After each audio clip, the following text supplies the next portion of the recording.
Hola, buenas noches a todas, a todos los interesados en el seminario. Ya saben, esta es nuestra segunda sesión. Yo soy Oliver Escobar y estaré a cargo de la misma durante estos 90 minutos. Espero que hayan podido revisar las lecturas que les recomendé. Eh, Lamentablemente no hay muchas en español, entonces eh, hay que hacer con lo que tenemos. Y me parece que actualmente, dado que Netflix, a pesar de su edad, que ya prácticamente va a cumplir las 3 décadas, eh, todavía no, los académicos, estudiosos, investigadores, parece que todavía no asimilamos qué es lo que está sucediendo con eso. Y estamos muy en el instante de la mirada, ¿no? Muy todavía perplejos por lo que está sucediendo, porque qué bello y qué bien escrito y narrado y contado y significado eh, está todo su contenido. Pero supongo, espero que próximamente ya se empiecen a escribir más cosas o cosas críticas en relación a la plataforma, porque me parece que amerita, dado el poder que tiene, que es inclusive diría que mayor que el de Hollywood, eh, amerita que empecemos a escribir al respecto y empecemos a invitar a los demás a pensar sobre los riesgos que eso tiene. Obviamente esto, siempre que se habla desde este lugar, parece apocalíptico, delirante, conspiranoico, etcétera, pero en realidad no es eso. Me parece que es parte de una disciplina crítica que tenemos que sostener frente a todos los contenidos mediáticos, desde que sabemos que los medios de comunicación son utilizados como medios de sometimiento y dominación. Prácticamente no debemos hacer como si no lo fueran y no debemos dejarnos seducir por sus encantos, sino que me parece que es muy, muy importante que tengamos esa perspectiva muy, muy clara. Este seminario está hecho precisamente para insistir en eso. Desde la vez pasada les dije que no íbamos a evaluar ninguna de las virtudes de Netflix. Para eso hay múltiples textos que lo hacen. Y prácticamente cualquier persona que conocemos nos va a dar una opinión positiva en relación a alguna serie que vieron en Netflix y que les gustó mucho y ante la cual practicaron el binge watching. Entonces creo que ya sobran esos elogios, y lo que necesitamos también es encontrarle sus defectos, sus vicios, eh, y este es un espacio para eso. Entonces les reitero lo que les dije la sesión anterior, no es un espacio para hacer un encomio a Netflix, no me voy a dedicar a analizar lo bueno que es, las ventajas que nos trajo, el gran servicio que nos da, etcétera, sino al contrario, me voy a dedicar todo el tiempo a analizar cuáles son todas esas cosas que yo observo, que reconozco junto con otros autores, que nos permitirán ver su lado oscuro, por llamarle de alguna manera, ¿no? Entonces, bueno, les doy la bienvenida y vamos a comenzar. Les voy a compartir la pantalla.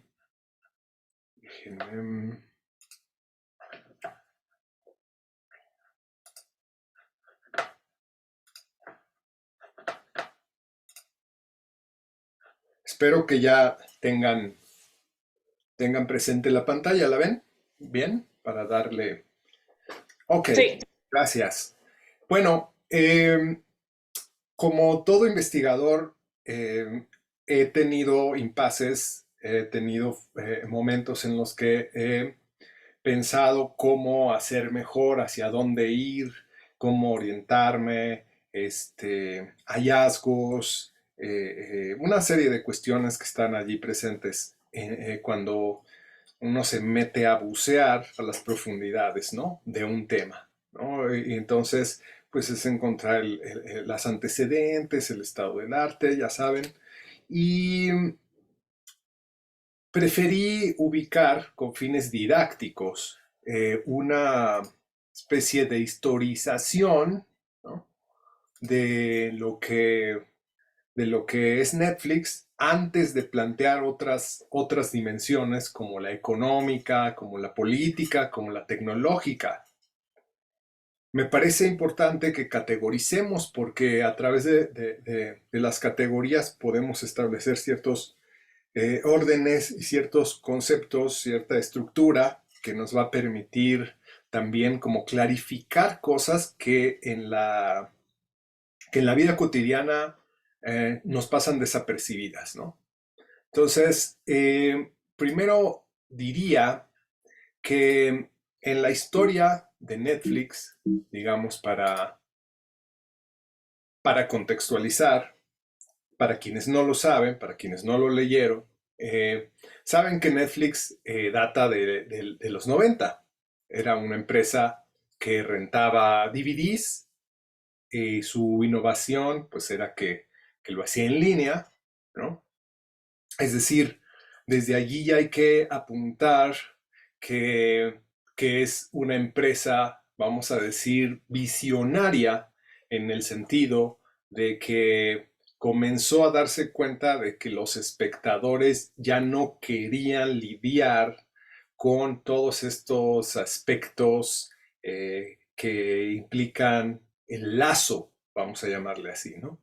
Es decir, no querían desplazarse de un lugar a otro, no querían tratar con atendentes, querían prescindir de las inclemencias del lazo. Eso es súper interesante porque finalmente lo que hace el capitalismo llevado a ese extremo es precisamente romper los lazos, ¿no? Y hacerlos a través de medios tecnológicos. Entonces, lo que sucede aquí es que Netflix comienza a rentar DVDs, pero ya no tienes que ir como íbamos nosotros al Blockbuster o al Videocentro a por ellos. Eh, ¿qué pasa ahí o desde allí? Pues que Netflix comienza no como productor de contenidos, sino como intermediario de contenidos, ¿no?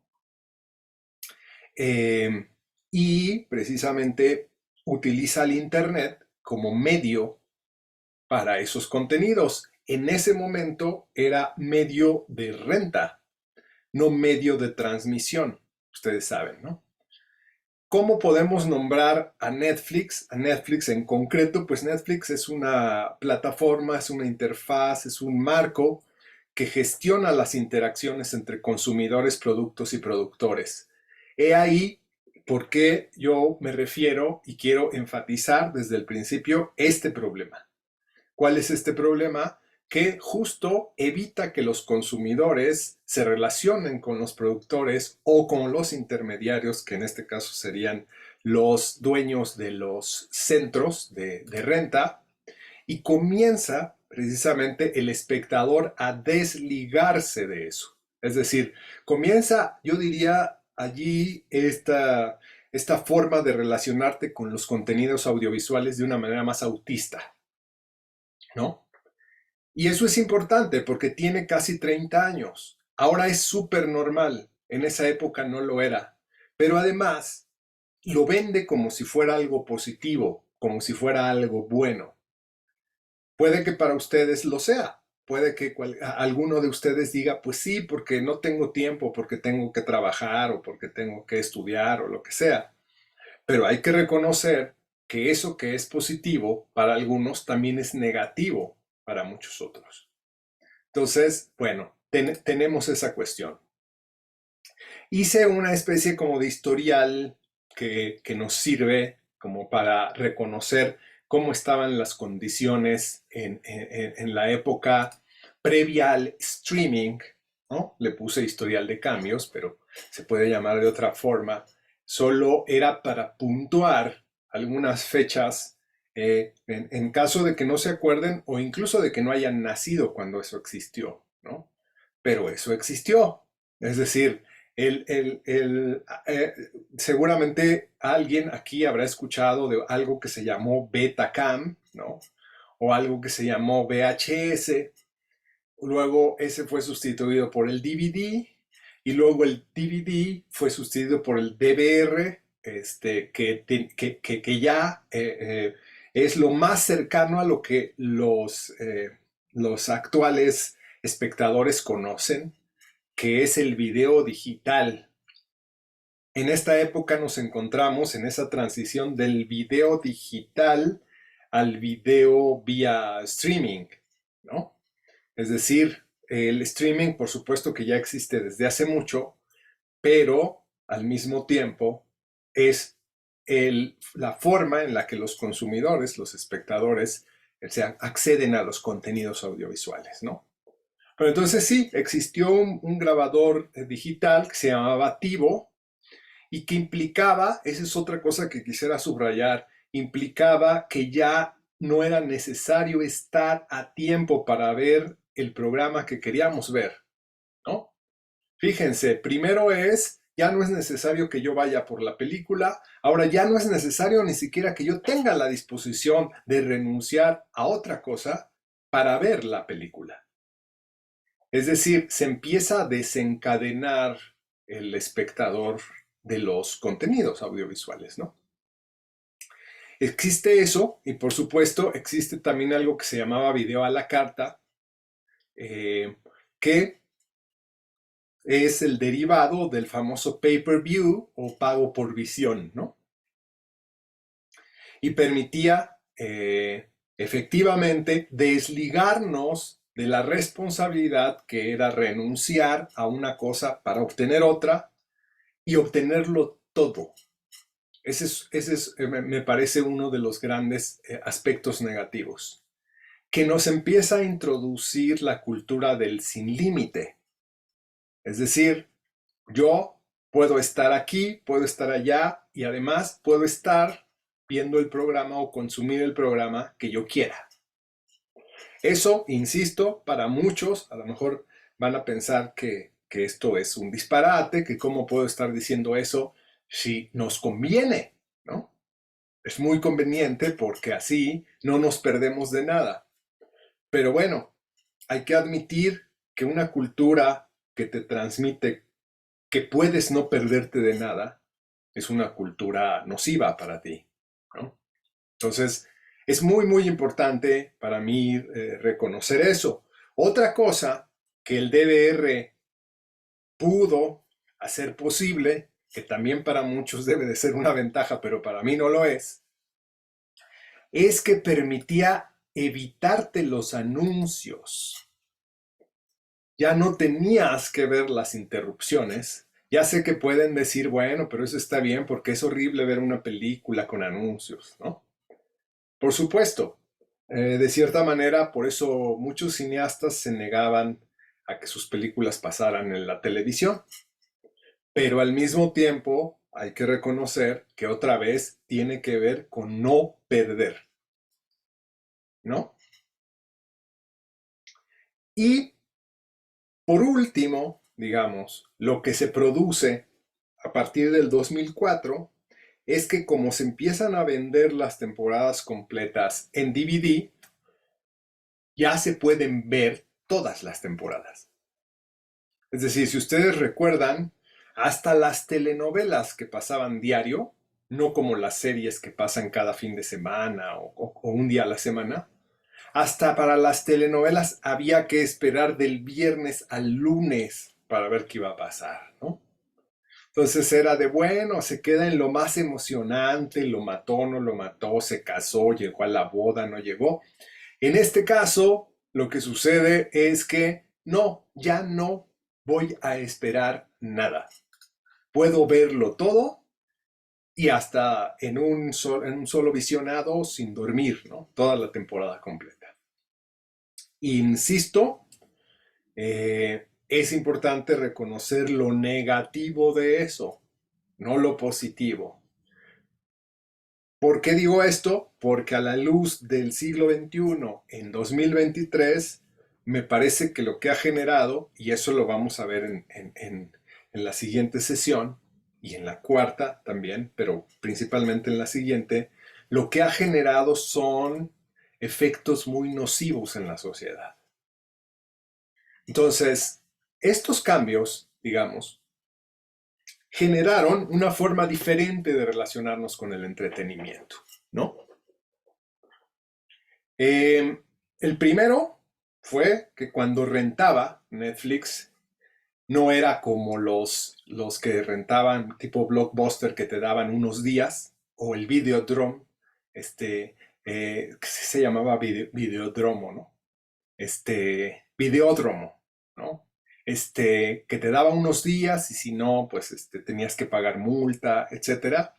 No, te dejaba quedártelo el tiempo que quisieras. Otra vez vean el efecto nocivo que es que hagas lo que quieras. Es decir, si pagas mensualmente, te puedes quedar con el disco hasta que tú lo quieras regresar, ¿no? Otra, pues es que había decenas de miles de películas ahí. Podías ver cualquier cosa. Insisto, esto tiene su lado positivo, por supuesto, pero estoy tratando de subrayar el problema que implica para un individuo estar precisamente bajo estas circunstancias, ¿no? Y bueno, lo que decía al principio, te llegaba por correo, no tenías que ir, y tampoco tenías que enfrentarte pues a la gente ni nada, no tenías que lidiar absolutamente con nada. Sería como hacerte o evitarte la política que implica relacionarte con otros para conseguir algo, ¿no? Es un poco un rasgo muy característico del capitalismo, ¿no? Por supuesto que en esa época, si ustedes recordarán, si alguien de ustedes vio un DVD o conoce lo que es eso, el problema en relación a la época actual, si ustedes recuerdan cómo funciona Netflix hoy, pues funciona, hay una selección, digamos, que te ofrecen como de recomendaciones, pero una vez que le das clic a una serie, esa serie se va a seguir hasta que se termine la serie, ¿no? O tú lo apagues. Entonces, no es necesario regresar a la pantalla principal, a la plataforma principal. En los DVDs eso existió, ¿no? Para ver el siguiente episodio tenías que regresar al menú y ponerle ver episodio 2, etcétera. Entonces, es importante reconocer otra vez esa dimensión de facilitación de ese efecto, ¿no? Y por supuesto, lo que concluyeron de ahí, pues, fue que los espectadores, en realidad, lo que buscaban era dominar el modo de consumo. Ni siquiera les interesaba tener el DVD. O sea, Netflix lo que le arrojó esos años de trabajo con los espectadores, con sus consumidores, y por eso se volvió el Netflix que tenemos ahora, que en cualquier momento si se cae Netflix o explota su base o etcétera, nos quedamos sin nada, ¿no? Es precisamente que a los espectadores no les interesaba la propiedad, es decir, no eran coleccionistas, la mayoría de ellos. No querían poseer el DVD, lo que querían es poder ver las cosas cuando ellos quisieran. Eso es importante porque es justo lo que hizo que dieran pues, en el punto que les llevó al éxito que conocen hoy, que es efectivamente que reconocieron que lo que le interesaba al espectador era poder dominar el modo de consumo. Vamos a ver más adelante si eso es verdad, ¿no? Si eso es verdad que lo dominan. Eh, y bueno, eh, ya avanzada, digamos, el crecimiento de Netflix, ustedes saben que empezó a comprar, digamos, o más bien hacer tratos con las demás cadenas como también para transmitir, ¿no? Y empezó a ofrecer el video por demanda junto con la renta. Y obviamente empezó a pensar en producir contenido original. Esa primera producción de contenido original pues se llama Lilyhammer. Yo la verdad no la conozco, no fui a verla, no sé si aquí alguien la vio, pero fueron alianzas que estableció con distintas productoras, canales, distribuidoras, ¿no? Y empezó a trabajar de esa manera hasta que en el 2013 produjo su primera serie original para streaming que se llama House of Cards. Obviamente yo me centré en el streaming porque me parece que el streaming es digamos, el modo de consumo actual y que tuvo pues sus consecuencias nefastas en los espectadores, ¿no? Eh, Aquí podemos encontrar, pues en este texto de la Torre, una diferenciación que hace de Netflix. Dice, él le llama la etapa pacífica, que es de la que yo les estaba hablando, cuando hacía contratos, se la llevaba bien con las productoras y distribuidoras. Y luego ya, que es en la etapa que está hoy, que es su etapa de batalla, ¿no? Eh, yo diría, él dice que esa etapa terminó en el 2016 y después ya hay como una especie de asentamiento y, y de cierta manera un triunfo por parte de Netflix frente a las demás. Yo diría que de todas formas está compitiendo, sigue compitiendo, ¿no? Con este mercado de video en línea. Y si recuerdan la sesión anterior que revisábamos la historia y HBO y demás, pues efectivamente HBO fue siempre y sigue siendo hoy una competencia fuerte para Netflix. Ya recordarán por qué HBO tiene vamos a decir, ese prestigio, ¿no? Cuáles son los elementos que introdujo para producir eh, eh, prácticamente series que eran igual a las películas, ¿no? ¿Se acuerdan de que hay una calidad no solo visual, sino también en la complejidad de algunas tramas, en los temas, etcétera, etcétera, que hace que sea un competidor para Netflix? Sin embargo, bueno, sabemos que no, que las cifras no dan como para mostrarlo como tal, ¿no? Y no las dan precisamente porque la consolidación de Netflix, es decir, del 2016 para acá, vamos a decirlo, tuvo que ver con empezar a producir contenidos originales, ¿no? Dar la oportunidad al espectador de ser el amo de su consumo a partir de un menú, ¿no? De muchísimas series disponibles simultáneamente. Obviamente, Netflix, a diferencia de HBO, no tiene un nicho de mercado, ¿no? No tiene un grupo demográfico o un público de prestigio, sino que tiene mini públicos. Y eso es lo que permite que, pues, algunos puedan decir que si no ven las cosas que les parecen demasiado superficiales, pues pueden ver algunas otras porque tiene cine de autor y porque también pueden encontrar algunas otras cuestiones, ¿no? Y por supuesto, la estrategia, yo diría, más importante de Netflix es esta, que entrelaza series de TV tecnología de streaming y modalidad de binge watching. Ustedes saben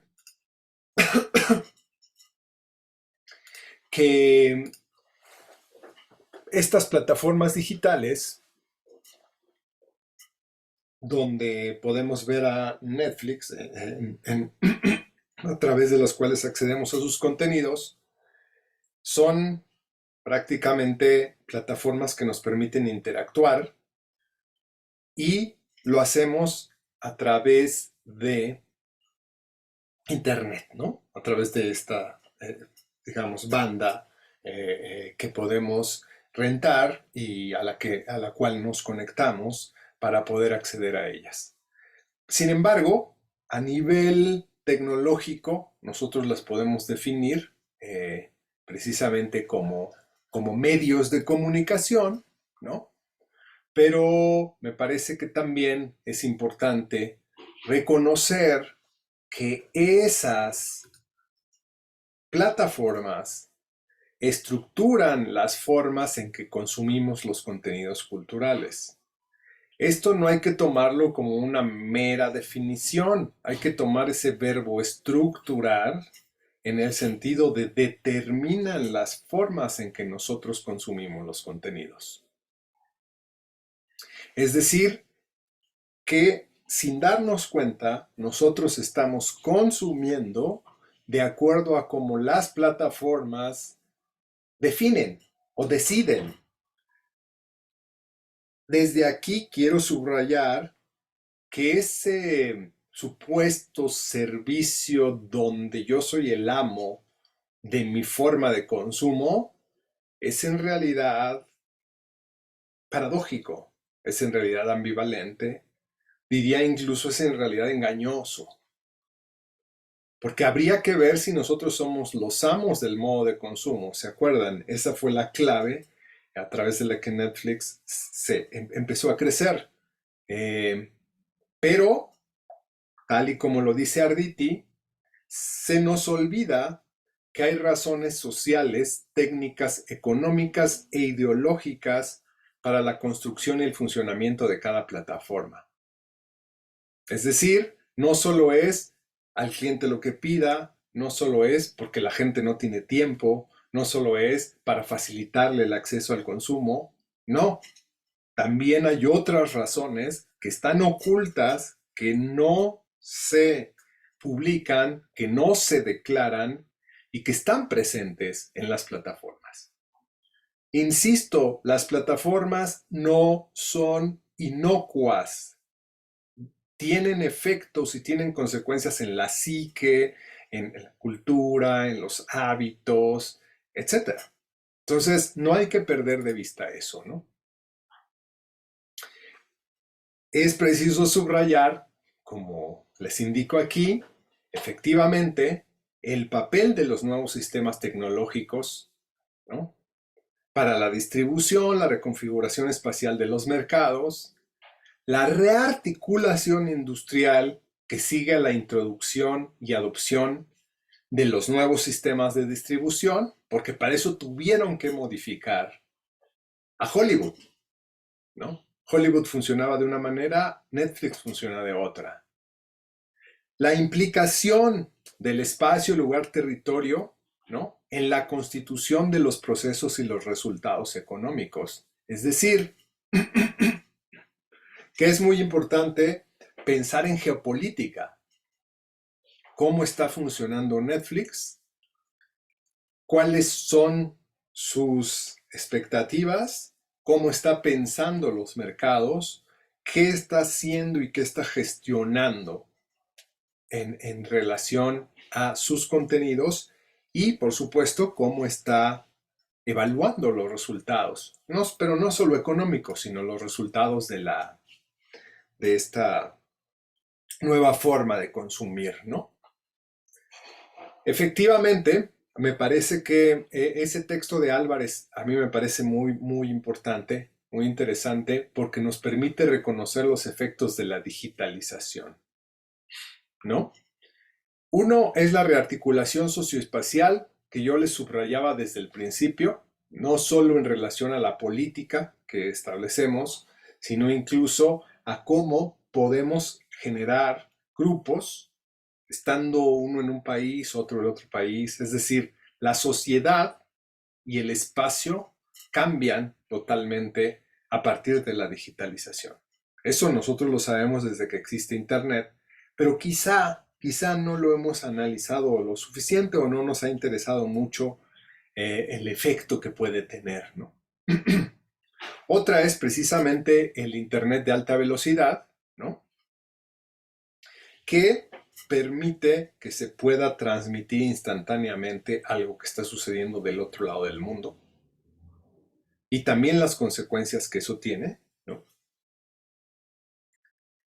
Y esa disponibilidad simultánea, digamos que es otro de los elementos que a mí me parecen negativos, porque finalmente permite que uno se evada de lo local, de lo común, de lo familiar, de lo inmediato, y esté en todo menos en lo que tendría que estar, ¿no? La otra cuestión tecnológica que me parecía importante subrayarles es el asunto de los flujos, ¿no? Ustedes saben, un flujo es la forma en que los patrones de la televisión contribuyen a determinar los consumos, ¿no? Es otra manera de llamarle a ese problema que les subrayaba en relación a las telenovelas, a las series, a los comerciales. El flujo del contenido como esa sujeción, digamos, a los horarios que antes estructuraba nuestra realidad, ahora es interrumpida por el streaming. Y eso permite que nuevas formas culturales nazcan y se establezcan o se instituyan entre los espectadores, ¿no? Es importante reconocer, pues, que esos flujos son flujos de información, obviamente, ¿no? Y que están relacionados, pues, con los gustos culturales, las pautas de consumo, las innovaciones tecnológicas y las dinámicas económicas.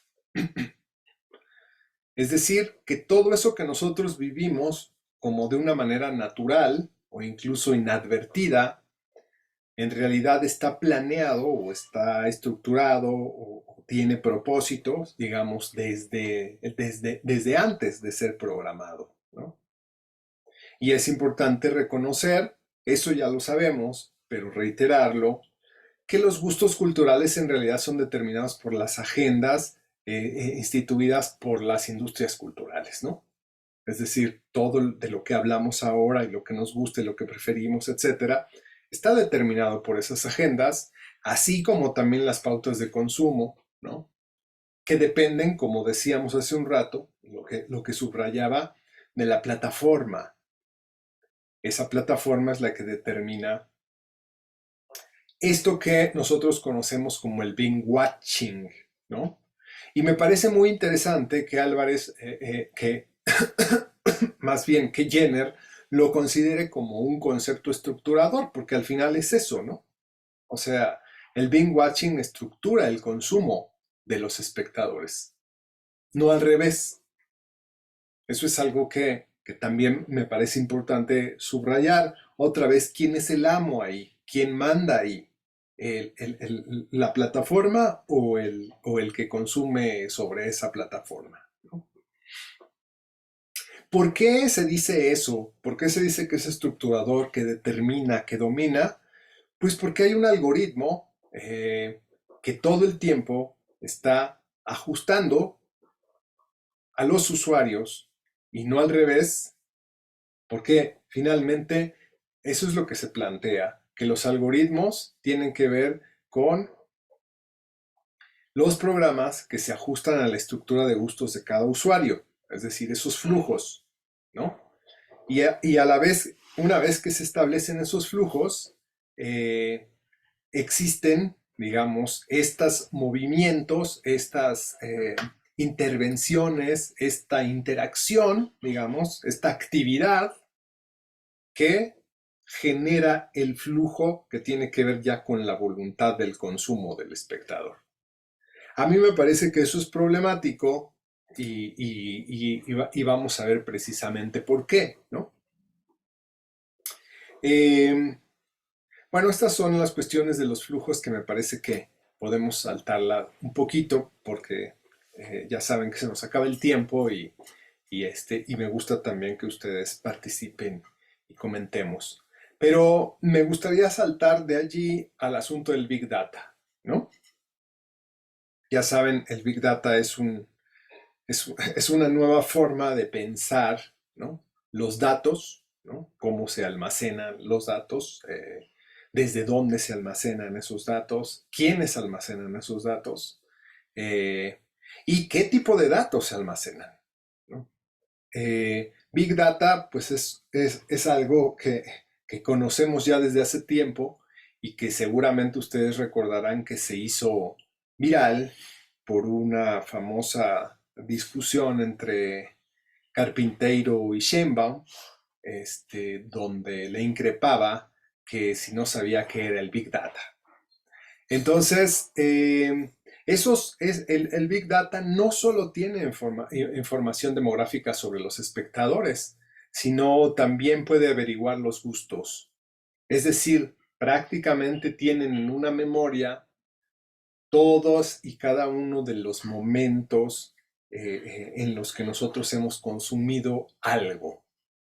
Es decir, todos nuestros actos, todas nuestras intervenciones, todas nuestras iniciativas y hasta las que no son iniciativas, sino que son dejadas, digamos, cuando lo dejamos ir sin ponerle pausa, hasta eso es, eh, es Big Data, ¿no? Ese nuevo nivel de datos. Entonces, ¿qué pasa con todos esos datos que están guardados, ¿no? Que analizan los gustos y tendencias? Pues que permitieron a Netflix poder prever o poder adelantarse a los gustos de los espectadores, ¿no? Ahí hay un problema ético y moral que me gustaría introducir, porque finalmente en esta época es como, es como si uno fuera anticuado cuando comienza a poner peros morales o éticos al mercado, ¿no? Entonces ¿por qué vas a cuestionar la utilización del Big Data si es el Big Data de la empresa? Y la empresa puede hacer lo que quiera con su Big Data, ¿no? Bueno, hay que cuestionarlo porque ese Big Data está determinando los contenidos que van a ser ofrecidos a la sociedad. Es decir, nosotros, y eso es algo súper importante que me gustaría mencionar de paso, cuando se dan este tipo de discusiones críticas, en donde con justa razón se alega que los procesos creativos no deben estar condicionados por el Big Data, es decir, que el arte debe de ser arte, no solamente una mercancía, que tiene que satisfacer los gustos de los espectadores, ¿no? Me parece que es importante reconocer que sí, como dice Noel Carroll, el arte de masas es arte, no es solo una mercancía como otros críticos argumentaron. Si es realmente arte, tendría que estar sometido, como todo el arte que es hecho para vender, a una responsabilidad social. Es decir, si yo soy pintor y soy expresionista y quiero hacer una abstracción que quiero enseñarle a mis amigos o enseñarle en una galería, pero que no voy a vender y que no voy a hacer masiva, puedo hacer cualquier cosa y no justificar el efecto que va a tener mi pintura. Pero si yo voy a hacer una serie de Netflix que se va a vender a millones de personas en todo el mundo, debo de tener conciencia de que va a tener una dimensión política que va a determinar efectos. Entonces, es importante que todo proceso creativo esté condicionado a partir de el fin para el que lo voy a producir, ¿no? Y el problema es que esta empresa llamada Netflix no da ningún reporte, ningún informe, no rinde cuentas de cómo utiliza ese Big Data. Es decir, tiene datos detallados de todos nosotros, de ustedes que están aquí, de muchas cosas de ustedes se tiene información y no se dice para qué ni se dice cómo se utilizan. Obviamente sabemos que los utilizan para generar contenido que les garantice, porque justo eso era lo que no tenía Hollywood, recuerden, ¿no? Hollywood no podía garantizar, las películas por más formulaicas a veces eran fracasos comerciales. ¿Cómo se puede garantizar un éxito? Pareciese que Netflix busca el santo grial o su tesoro es precisamente el algoritmo a través del Big Data que le permitirá en algún momento garantizar que su producto será súper exitoso porque cumplió con todas las expectativas que estaban determinadas por esos datos. Insisto, nos metemos en un terreno muy espinoso que tiene que ver con el arte, con la ética, con la política, con la moral, con la economía, ¿no? Y es que finalmente lo que le causa alarma a los críticos es que ese análisis de Big Data sustituye el criterio de los creadores. Es decir, ya no se generan obras de arte de acuerdo a la expresión de alguien, de acuerdo a lo que alguien siente, de acuerdo a lo que alguien innova, imagina, sino que se produce solamente a partir de un algoritmo. Lo diríamos ahora para estar a la altura de nuestra época, es como si le dieran a la inteligencia artificial que produjera una serie y la produjera. Produce una serie que sea tan exitosa como Los Soprano y la produce. Es decir, no hay allí, pareciese que el Big Data lo que está produciendo, aunque es humanos de por medio, porque sí hay escritores, pero lo que está produciendo es eso, que se artificialice la inteligencia de los escritores y que ahora se trabaje solo a partir de los datos. Insisto, no a partir de lo que existe en la creatividad, ¿no? de los escritores. Ahora bien, la cultura del streaming, ¿qué es eso? Bueno, Arditi la define como sustantivo y como verbo, ¿no? ¿Qué es el streaming como sustantivo? Pues las prácticas culturales. Eso es el streaming. Cualquiera de ustedes, cualquiera de nosotros puede hacer streaming acabando esta sesión, ¿no? Yo estoy haciendo streaming en este momento. Es una práctica cultural dominante hoy. Más la pandemia aceleró, otro de sus efectos fue ese, acelerar la cultura del streaming. Es decir, vamos a decir que afianzó, ¿no? Produjo ese efecto. Y por supuesto, como verbo, es el acto de consumir cultura a través de Internet, ¿no? Ese es el streaming. Entonces voy a ver una serie, pues sí, ejerzo streaming al verla desde mi plataforma preferida. Sin embargo, hay que reconocer que esa es una práctica cultural relativamente reciente, tiene 10 años. Y como tiene 10 años, digamos, me estoy hablando de ver series de streaming. El streaming tiene más tiempo, pero tenemos 10 años viendo series diseñadas para streaming. Entonces, esas series que son diseñadas para streaming ya modificaron totalmente la práctica cultural del uso de los contenidos. Por eso les decía, si ustedes tienen 20 años, prácticamente esta pregunta ya no les hace sentido, porque su adolescencia y su juventud está determinada por la práctica cultural del streaming. No conocen ya otra. Entonces no les hace sentido, digamos, que ¿por qué ¿Por qué resulta que alguien dice que eso es negativo o que eso se tiene que analizar o que hay que ser críticos con eso, ¿no? Sin embargo, para los que no, para los que sí crecimos con otra forma de consumo, pues sí, el, el, el, eh, el streaming produjo varias cosas. Una de ellas fue precisamente pasar del directo al diferido.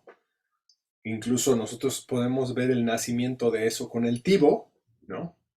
Que estaba diferida la transmisión, ¿no? Y también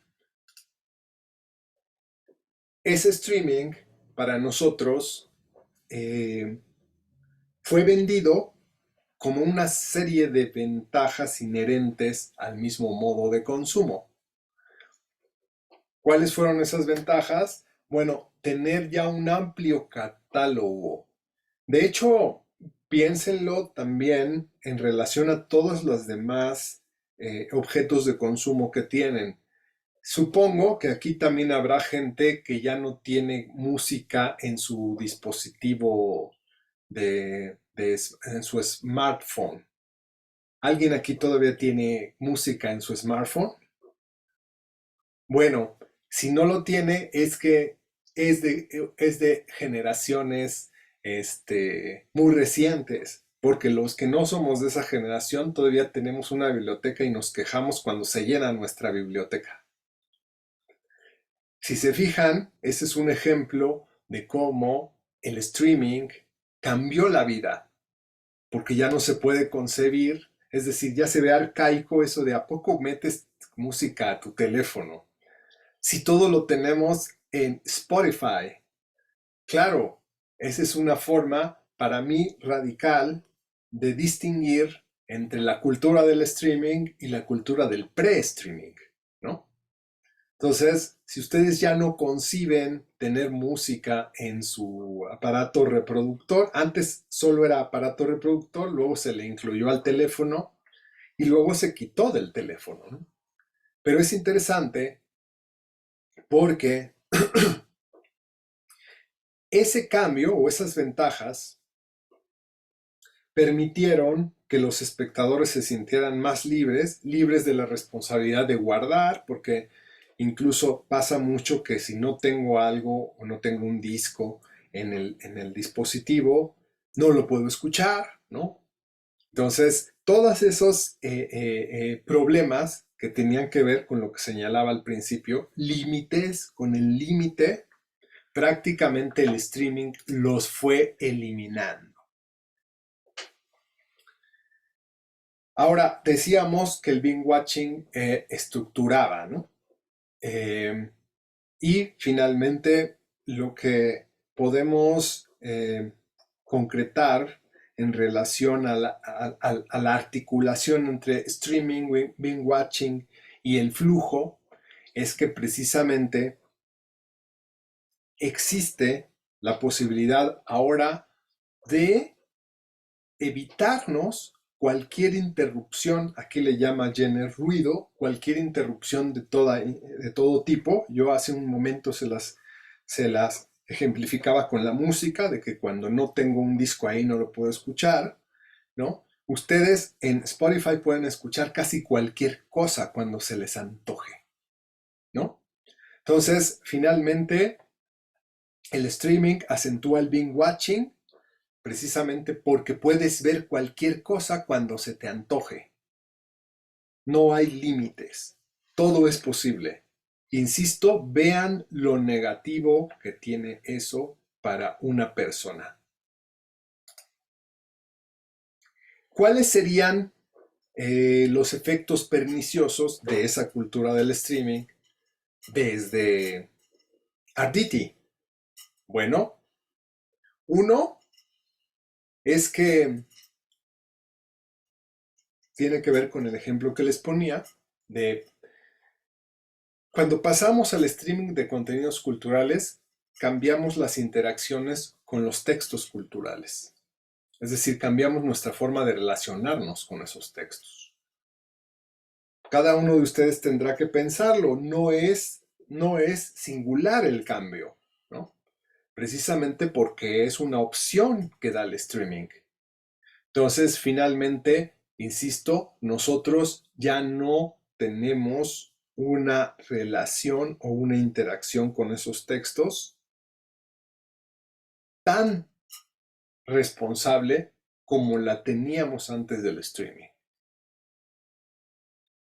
También el streaming cambia la forma del capitalismo, ¿no? Porque hace más ricos a los ricos, ¿no? Es decir, se puede obtener más valor de las mercancías, dado que se pueden producir más, se pueden distribuir inmediatamente y ya no tienen que hacer todos estos movimientos que todavía Hollywood hacía, que mandaba unos agentes a hablar, a negociar con los polacos, con los chinos, bla, bla, bla. Ya no es necesario hacer eso. Ya se puede hacer todo de una manera más automatizada. Por supuesto, otro de los grandes problemas de la cultura del streaming es cómo nos engancha al consumo cultural, ¿no? No sé si ustedes pagan varias plataformas para acceder a los objetos culturales, ¿no? Pero el problema es ese, que como esa oferta está diversificada, pues prácticamente si quieres ver una cosa solo está acá y si quieres ver otra solo la tienen ellos porque es exclusiva, ¿no? Eso es un problema. Eh, Otro problema es que pasamos del visionado colectivo al visionado individualizado. Ustedes recordarán esa historia que ya tratamos la sesión anterior sobre cómo se veía la tele antes. Y pasamos, por supuesto, del visionado estructurado, que era me estructuran los límites, porque acaba el viernes, empieza el lunes, o hay comerciales, o es a las 8 de la noche, al anárquico, que es cuando se me antoje. A las 4 de la mañana si tengo insomnio, a las 6 de la mañana si tengo una reunión a las 7, a las 8 de la noche, es decir, a la hora que yo quiera, puedo ver lo que quiera. Entonces ya no hay una agenda que determina los tiempos, sino más bien existe la impresión de que yo manipulo ese tiempo. Por supuesto, el streaming también eh, creó nuevas comunidades de consumo, ¿no? Y por supuesto, estas comunidades de consumo, yo diría que son paradójicas porque generan aislamiento social. Es decir, son comunidades de autistas. Entiéndase eso en sentido estricto, ¿no? Es decir, son comunidades de gente que no está dispuesta a poner el cuerpo, a ir, a presentarse, sino que su interacción social o lo que piensan como interacción está muy mediada por Internet, ¿no? Entonces, ese es un problema que creo que no solo tiene que ver con el streaming, es precisamente a través de Internet. Y ustedes saben, ahora todo se hace por Internet, hasta la política, con un like, ¿no? Con una consigna, con una publicación, con un titazo, lo que sea. Entonces, es importante reconocer eso, así como también reconocer que el streaming aceleró la expansión de los medios de consumo, ¿no? Y la pregunta que nos hace Arditi aquí es que pensemos en todas esas cosas que consumimos hoy que no consumíamos hace 30 años gracias al streaming, ¿no? Dicho de otra manera, si está disponible, ¿por qué no? Es decir, instituir una serie de objetos de consumo que yo diría incluso son innecesarios muchas veces, ¿no? Pero como están disponibles y como están a un precio accesible y bla, bla, bla, pues se compran más bienes culturales, pero al mismo tiempo se usan menos esos bienes culturales, ¿no? Entonces podemos tener todo. Seguramente ustedes han vivido eso, de que como hay lugares, hay depositores, una serie de bodegas virtuales o de colecciones de libros, ustedes bajan todos esos libros. pero nunca los van a leer. Es decir, los pueden tener allí, toda la colección de los libros, y dicen, sí, ya lo voy a leer ahora que termine ahora que termine este proyecto, ahora, etcétera, pero nunca los van a leer. Precisamente ese problema, en este caso, hablamos de consumo, pero podríamos hablar también de descarga, genera eso, precisamente porque la cultura del streaming pone todos los contenidos culturales al alcance de nuestras manos, ¿no? De allí que pues cambia toda la economía política de los audiovisuales. Eso me parece importante reflexionarlo. En términos económicos, pues, déjenme ver cómo está el tiempo. Bueno, me voy a ir un poquito más rápido.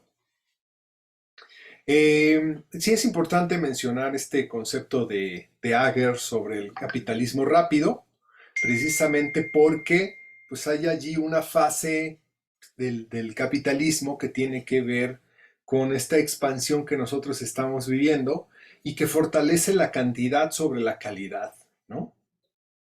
Es decir, ahora lo que es importante tener es muchas series, no importa que sean malas, pero la impresión de que hay mucha variedad y tenemos un gran catálogo, me parece que satisface al espectador promedio, ¿no?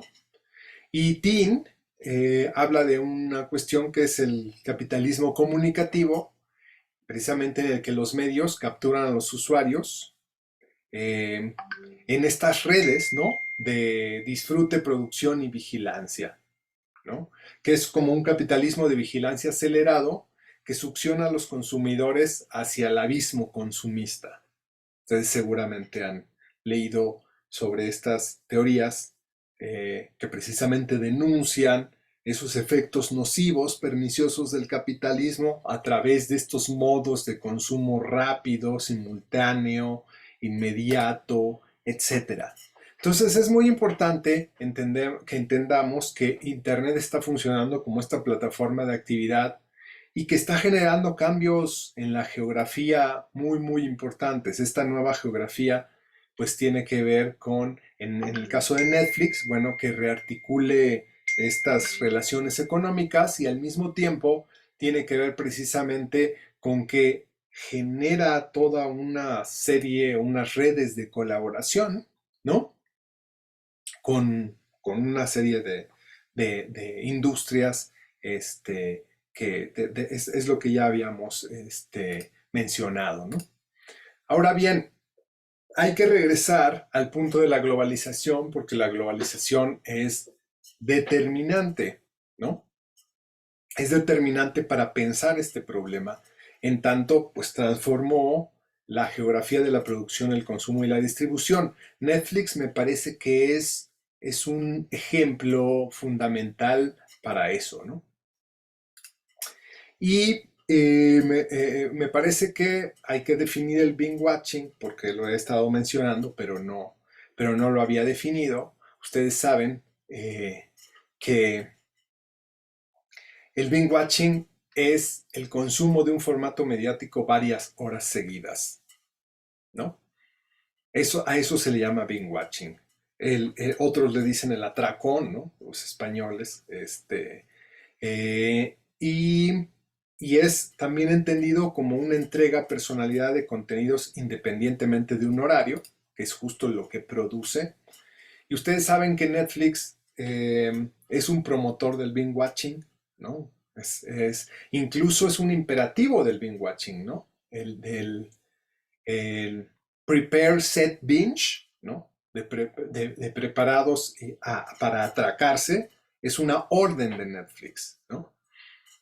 Ahora incluso hacen no solo el adelanto del siguiente episodio, sino el adelanto de toda la serie. Si ustedes ven, por ejemplo, el episodio de Merlina, el primero, terminando ese episodio, al final les cuenta toda la serie para que se enganchen y la vean toda completa, ¿no? Entonces, es interesante pensar en el binge watching y en Netflix como un dictador de cómo ver los contenidos, ¿no?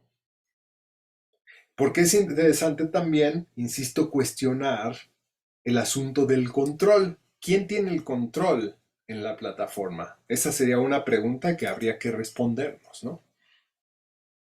Si lo que hace la plataforma todo el tiempo es recomendarnos, ¿no?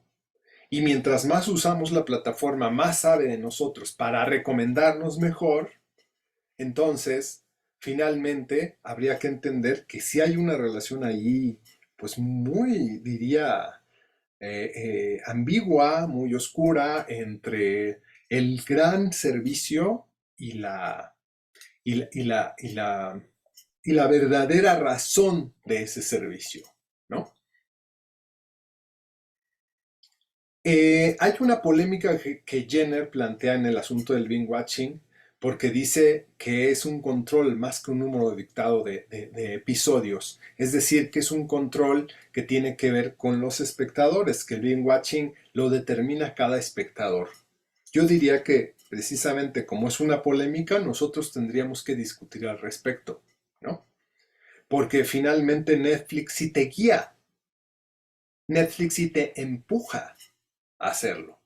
Ya sé que desde el cognitivismo eso se llama participación y entonces nosotros decidimos si participamos o no, pero habría que preguntarnos si realmente eso es algo que sea solo responsabilidad del espectador o si hay una responsabilidad industrial, ¿no? Precisamente porque hay una relación problemática entre poder y control que no está clara. Y por otro lado, también hay que reconocer que si hay adictos a las series, ¿no? Como incluso han nombrado libros, eh, habría que pensar que ahí hay una relación o una analogía de las series con las drogas, este, muy importante para analizar, ¿no?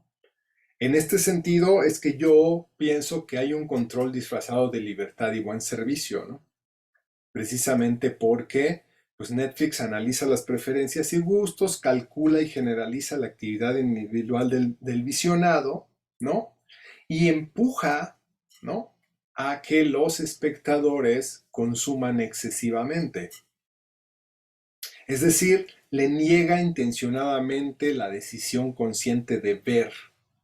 Ni siquiera te deja ver los créditos de los episodios, ¿no? O sea, habría que ver si eso, o sea, porque te dicen, claro, tú lo puedes quitar, pero hay una automatización que se naturaliza y acaba siendo una práctica común.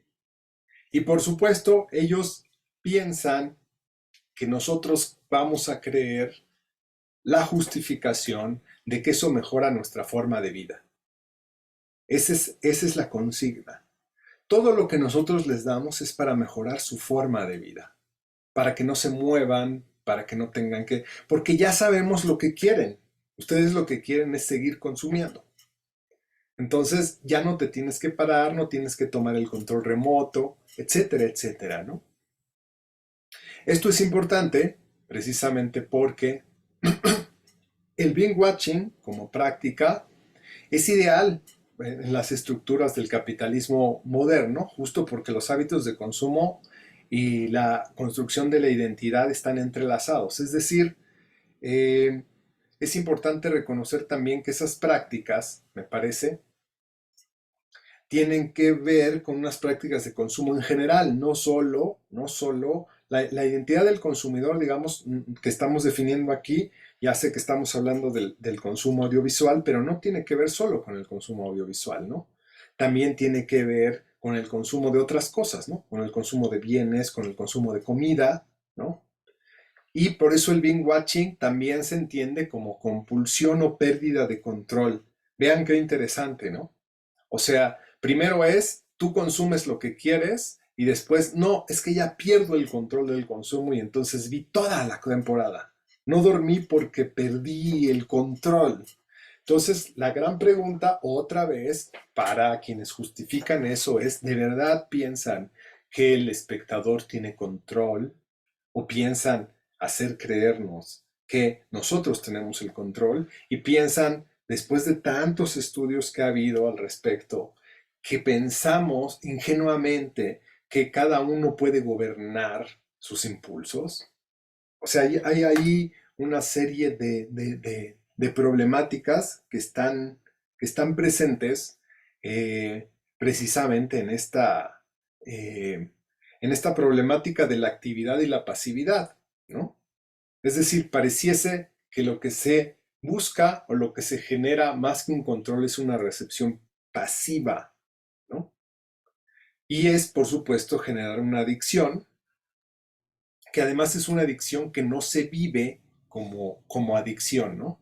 Porque tiene que ver precisamente con una insignia o con una forma de reconocimiento actual de vi toda la serie y la puedo contar y la conozco, bla, bla, bla, ¿no? Hay un reconocimiento que incluso de la Torre asocia muy puntualmente con el asunto de la gamificación, que es como una especie de cultura similar, ¿no? Donde se compite por cuántas series has visto, cuántos personajes conoces, cuánto sabes de las series. O sea, los ciudadanos no sabemos de historia, no sabemos geografía, etcétera, pero sabemos cómo se llaman todos los personajes de Star Wars o lo que sea, ¿no? Seguimos todas sus sagas, todas sus eh, derivas. Entonces hay una serie de problematizaciones, me parece, que tienen que estar presentes ahí eh, y que por supuesto nos invitan a pensar en este nuevo tipo de espectador que somos, que es justo con esto quiero cerrar ya para poder charlar, que es apuntando hacia la sesión 3, que es qué tipo de espectador somos hoy ante este mercado nuevo, hasta este tipo de consumo pasivo, ¿no? Que recibimos contenidos totales, simultáneos, etcétera, y que finalmente obedece a una transformación industrial y a una transformación que parte de las nuevas tecnologías. Entonces, me parece que aquí lo voy a detener para que podamos charlar un rato.